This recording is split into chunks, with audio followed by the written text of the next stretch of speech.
శ్రీచక్ర astrology రెమెడీస్కి స్వాగతం. ఇప్పుడు ఒక జాతక పరిశీలన చూద్దాం. ఇక్కడ నేను ఒక డేట్ ఆఫ్ బర్త్ ఇస్తున్నాను. 6వ తారీఖు 10వ నెల 1987 సంవత్సరం ఉదయం 9:15 ఆదోనిపట్నంలో జన్మించాడు. ఇది ఒక అబ్బాయి జాతకం. అయితే లగ్నం వచ్చి వృశ్చిక లగ్నం, రాశి మీనారాశి, ఉత్తరాభద్ర నక్షత్రం 1వ పాదంలో జన్మించాడు. లగ్నంలో శని ఉన్నాడు. పంచమంలో చంద్రుడు, రాహువు, 6లో గురువు, లాభంలో రవి, కుజ, కేతు, వ్యయంలో బుధుడు, శుక్రుడు. ఇది గ్రహస్థితి. పరిశీలన ఏమంటే ఇది ఈ జాతకం తుక్కు నుంచి తండ్రికి అనారోగ్యం గురించి చూద్దాం. ఇది నేను పరిశీలన చేసిన జాతకం. బహుశా నేను 2021లో చెప్పాను. అయితే ఏమని చెప్పినానంటే ఇక్కడ చూడండి, లగ్నం నుంచి 9వ స్థానం తండ్రి స్థానం కర్కటకం అవుతుంది. అధిపతి చంద్రుడు. చంద్రుడు వచ్చి ఇక్కడ పంచమంలో రాహుతో కలిసినాడు.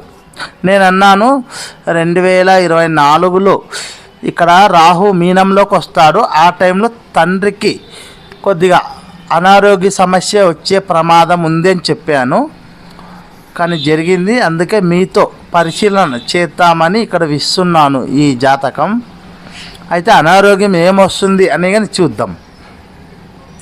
గమనించండి, లగ్నం నుంచి 9వ స్థానాన్ని కర్కటకాన్ని గమనించండి, అంటే తండ్రి స్థానాన్ని. అయితే అనారోగ్యం ఏమొస్తుందంటే ఇక్కడ చూడండి, కర్కటకం నుంచి పంచమంలో శని ఉన్నాడు. ఈ లగ్నానికి కర్కటకానికి సప్తమ అష్టమాధిపతి అవుతాడు శని, అంటే పంచమంలో ఉన్నాడు. అది కడుపు స్థానం. న్యాచురల్ జోడి నుంచి మేషం నుంచి పంచమాధిపతి అయిన రవి 6లో 2 పాపగ్రహాలతో కలిసినాడు. రవి పైగా రోగస్థానంలో పడ్డాడు రవి. కానీ రవి కడుపు కారకుడు, అవునా. న్యాచురల్ నుంచి పంచమాధిపతి చెడిపోయినాడు. 6లో రోగస్థానంలో పడి 2 పాపగ్రహాలతో కలిసినాడు. పైగా రాహుతో చూస్తున్నాడు. మళ్ళీ 3 పాపగ్రహాలు అవుతావు కదా న్యాచురల్ జోడి నుంచి. అలా ఇక్కడ కర్కటకం నుంచి చూస్తే పంచమ స్థానం కడుపు స్థానం అవుతుంది. పంచమంలో సప్తమ అష్టమాధిపతి అయిన శని ఉన్నాడు.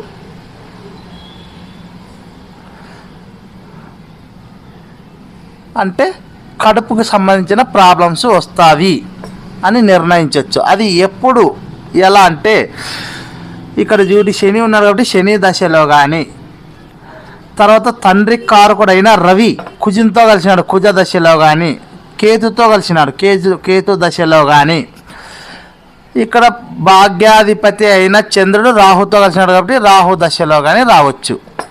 అయితే ఈ జాతకునికి నడుస్తున్న దశ అంతరదశ పరిశీలన చేయాలి. కేతు మహాదశ ఎప్పుడు 2019 నుంచి 2026 వరకు ఉన్నాడు. అంటే 19 నుంచి 26 మధ్యలో రావచ్చు. మనం అన్నామే న్యాచురల్ జోడి నుంచి పంచమాధిపతి కేతుతో కలిసినాడు రవి. పైగా రవి తండ్రి కారకుడు. కేతు మహాదశలో కానీ అన్నాం. అంటే కేతు దశ ఉంది ఇక్కడ 2019 నుంచి 2026 లోపల. అయితే అంతరదశ పరిశీలన చేయాలి. అంతరదశ గురువు 6, 2023, 5, 2024 వరకు ఉన్నాడు. గురువు ఇవ్వడు. తర్వాత ప్రత్యంతర దశ రాహువు 7/4/2024 నుంచి 5వ నెల 24 వరకు ఉన్నాడు. అంటే 4/4 నెల నుంచి 5వ నెల వరకు ఉన్నాడు 24లో. ఈ టైంలో వచ్చే అవకాశం ఉంది. ఎందుకంటే భాగ్యాధిపతి చంద్రుడు రవితో కలిసినాడు కదా, రాహుతో కలిసినాడు కదా. రాహు ప్రత్యంతర దశలో ఉన్నాడు ఇక్కడ. కానీ ఆ టైంలో వచ్చే అవకాశం ఉంది. ఇక్కడ కేతు మహాదశ జరుగుతుంది. ప్రత్యంతర దశ రాహు వచ్చినాడు. పైగా మీనంలోకి రాహు వచ్చినాడు.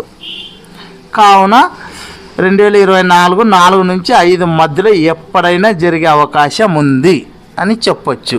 కానీ ఈ జాతకునికి ఎప్పుడైందంటే 2024 మే 3వ తారీఖు అయింది. ఇది ఒక జాతకం నుంచి తండ్రి జాతకం పరిశీలన చేసే విధానం. నా ఛానల్ నచ్చినట్లయితే సబ్స్క్రైబ్ చేయండి, లైక్ చేయండి, షేర్ చేయండి, మీ బంధుమిత్రులకు షేర్ చేయండి.